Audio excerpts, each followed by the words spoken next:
Catus Maximus here. Just a quick look inside the Milwaukee 0379 compact right angle drill. Thought this would be a neat tool to look inside, giving it strange shape.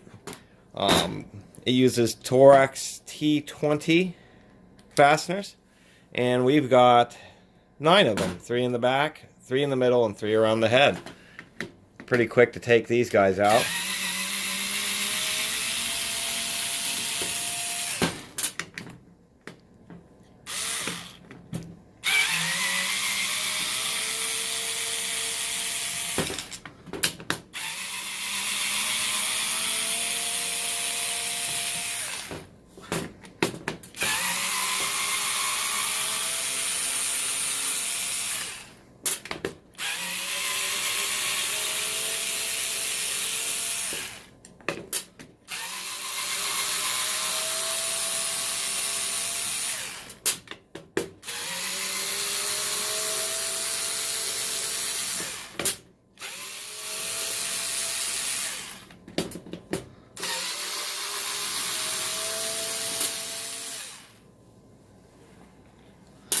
And they're all the same size.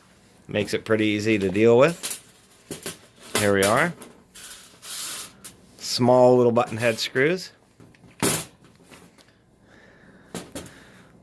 And we'll just get these clamshells apart.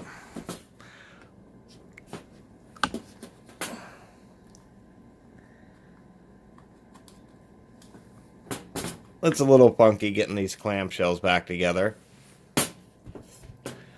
The grease was actually pretty good. There's that small little, what is it, a 3.5 amp motor. There we go. Hopefully everything doesn't fall out. I'll give you a little zoom in there. There's the trigger, so you have this. Did the rod fall out? The rod has a little L on it, and so the trigger just presses against that L, pushing against this rocker arm that's on a little metal pivot to push against the variable speed trigger. So I thought that was kind of neat because you have the switch, a transfer bar, a rocker to actually connect to the real trigger. There's your reverse switch. Nice little cord clamp. It's a decent motor.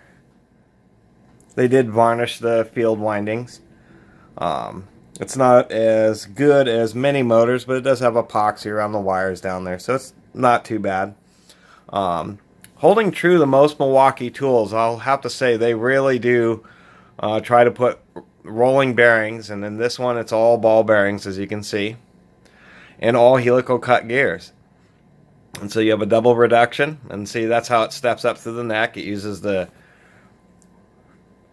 idler gear and then spiral cut bevel gears. You can actually see they have a couple of pretty large bearings on both sides of the spindle, so that's pretty nice.